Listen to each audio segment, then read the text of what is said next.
3 tahun lalu, aku bareng Ruth dan Yola pernah membahas hal-hal apa saja yang kita suka tentang Jerman. Dari keamanan, kecepatan waktu, perpustakaan yang keren, bahkan sampai wifi yang kencang. Hari ini, meskipun aku sendiri, aku bakal bahas tentang hal-hal apa saja yang terkadang bikin aku struggle kuliah di Jerman. Selamat menonton! Servus guys, kembali di channel Holy Baget. Guys, jadi waktu itu tuh aku sempet nanya sekali ke kalian punya nge-request konten sesuatu, kalian pengen aku buatin video apa.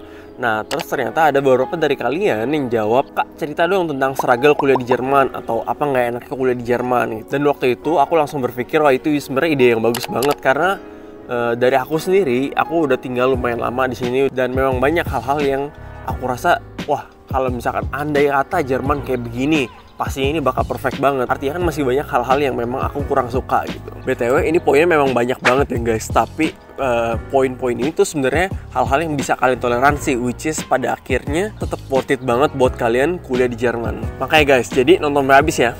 Oh guys, BTW mungkin sekilas ini tuh aku lagi duduk-duduk di taman gitu, deket rumah aku. Jadi ini bagus banget, jadi ini mumpung cuacanya lagi bagus lah. Jadi aku coba syuting di luar juga mumpung ada kesempatan. Oke guys, kalau gitu langsung aja mulai yang pertama. Nah, jadi soal mention hal yang paling gak enak di Jerman, aku yakin 50% dari orang-orang yang udah kuliah di Jerman itu bakal mention soal urusan birokrasi yang ribet banget. Misalkan contohnya, aku bikin SIM, urusannya repot banget, mesti datang ke kantor pemerintahannya. Pas datang ke kantor pemerintahan mesti bikin janji dulu. Dan banyak banget lah aturan-aturan yang bikin ribet banget. Contohnya kayak sekarang aja nih, sekarang yang teman-teman aku beberapa yang lagi di Jerman, banyak banget yang lagi nggak ada visa, terutama di masa-masa corona ini. Karena di masa corona memang semua prosesnya tuh jadi lebih lambat. Sebenarnya mereka udah apply buat perpanjang visa, tapi masih belum dapet aja. Jadi meskipun Jermannya itu teratur banget, dan kalau misalkan jalan cepet banget, urusan birokrasi mereka lumayan lambat sih menurut aku. Juga surat-suratnya tuh banyak banget, jadi urusan paperworknya itu banyak banget. Kalian harus urusin semuanya sendiri dan baca-baca surat-surat yang ada dalam bahasa Jerman mungkin bakal bikin kalian pusing juga. Oke guys, yang kedua, nah guys, jadi kalau misalkan kalian mau perpanjang visa, kalian tuh setiap kali harus setiap tahunnya kayak menuhin bank kalian dengan uang 10.000-nya itu lagi, which is buat beberapa orang bisa jadi agak sulit karena ya memang itu jumlah uang yang besar juga. Tapi sebenarnya kalian bisa penuhin itu dengan tentunya kalau misalkan kalian kerja, dan kalau misalkan kalian lagi kesulitan studinya ya tentunya mungkin kalian bisa minta bantuan orang tua kalian buat transfer uang. Buat aku pribadi, karena orang tua aku juga bukan keluarga yang kaya banget, tapi untungnya ya karena aku sekarang udah kerja, untungnya semua jadi lebih gampang. Oh ya guys, BTW, buat kalian yang mau transfer uang dari Indonesia ke Jerman, sekarang tuh ada aplikasi namanya Transfis. Nah, menurut aku ini aplikasi yang bagus banget, prosesnya benar-benar cepet. Jadi itu cuma makan waktu sehari sampai 2 hari. Dan jika kalian bandingkan dengan transfer bank dari bank-bank yang ada di Indonesia, transfer melalui ini tuh jauh lebih murah dan kursnya juga jauh lebih oke. Berapapun yang kalian transfer, biayanya itu cuma 74.000. Kalau misalnya kalian pakai kode referral aku, HOBA, HOBA, kalian bakal dapat privilege. Transaksi pertama kalian bakal jadi gratis guys. Jadi kalian nggak perlu bayar 74.000 itu. Dan caranya gampang banget, kalian tinggal download apps-nya, terus nanti verifikasi data-data kalian, abis itu tinggal transfer deh. Gampang banget kan? Oke guys, yang ketiga ini masalah yang gede banget menurut aku.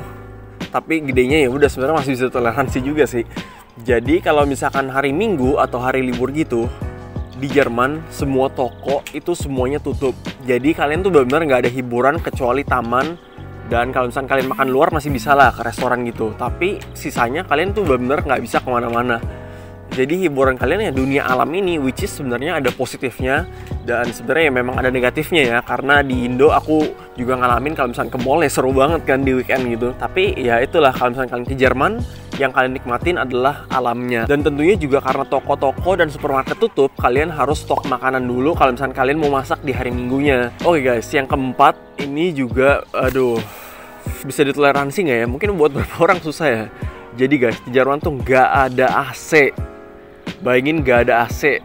Jadi di Jerman itu memang ada 4 musim, which is 3 bulan, anggaplah 3 bulan winter, 3 bulan spring, 3 bulan musim gugur, dan 3 bulan musim panas. Nah sebenarnya di 9 bulan lainnya itu tuh nggak masalah sama sekali nggak pakai AC, karena 20 derajat pun tuh masih oke banget dan malamnya adem. Tapi kalau lagi summer itu aku pernah kelas waktu itu sekali, itu pas lagi 35 derajat. Gak ada AC, sekelas ada 30 orang. Aku pakai kaos bir bintang, pakai sendal jepit, celana pendek, tapi tetap aja sampai keringetan. Wah itu gila, pengap banget dalam kelas. Meskipun udah buka jendela, malah panas banget. Dan ya kalau ada orang-orang yang keringetan jadinya bau juga kan. Itu pengap banget sih. Kalau belajar itu rasanya nggak bisa fokus. Oh guys, yang kelima ini ya gak enak juga sih. Kalian bisa bayangin, kalian kalau misalnya ketika merantau, kalian ya di sini benar-benar tinggal sendiri. Artinya kalian jauh dari keluarga. Dan karena jaraknya itu pun juga kalian jadi ada perbedaan jam. Which is kalau misalnya kalian mau kontek-kontekan, ya harus perhatiin perbedaan jam juga ya. Nah kalau jauh dari keluarga artinya apa ya? Nggak ada yang masakin kalian di rumah, nggak ada yang ngurusin kalian. Tapi guys, kalau aku sendiri lumayan aktif di salah satu organisasi agama di sini, atau bisa bilang aku aktif di gereja lah. Aku merasa itu juga jadi keluarga aku yang ada di sini. Jadi aku pun nggak merasa kesepian gitu selama aku di sini. Dan tentunya di sini juga ada organisasi agama-agama lain dan juga ada organisasi perhimpunan pelajar Indonesia. Contohnya di sini ada PPI München, dan itu juga bisa jadi keluarga kalian gitu. Jadi kalian nggak merasa sepi kalau misalnya kalian lagi kangen ngomong dalam bahasa Indonesia, ya ada organisasi-organisasi itu. Oke guys, keenam. Nah, keenam ini guys, kalian ya udah jelas kalau di sini kuliah pakai bahasa Jerman. Aku sendiri meskipun aku udah lama di sini, kalau aku lagi ikut kelas gitu, memang sering kali tuh ada kayak 10-20% hal yang aku masih kadang-kadang tuh ragu gitu, nggak ngerti. Tapi ya memang sebenarnya tanpa 20% itu pun aku juga tetap bisa ngerti kelasnya sih. Nanti kalian lama-lama juga bisa ngerti melalui konteks-konteks lagi dijelasin tentang apa gitu. Tapi ya memang itu suatu kelemahan juga bahwa kalian nggak bisa ngomong dengan lepas banget.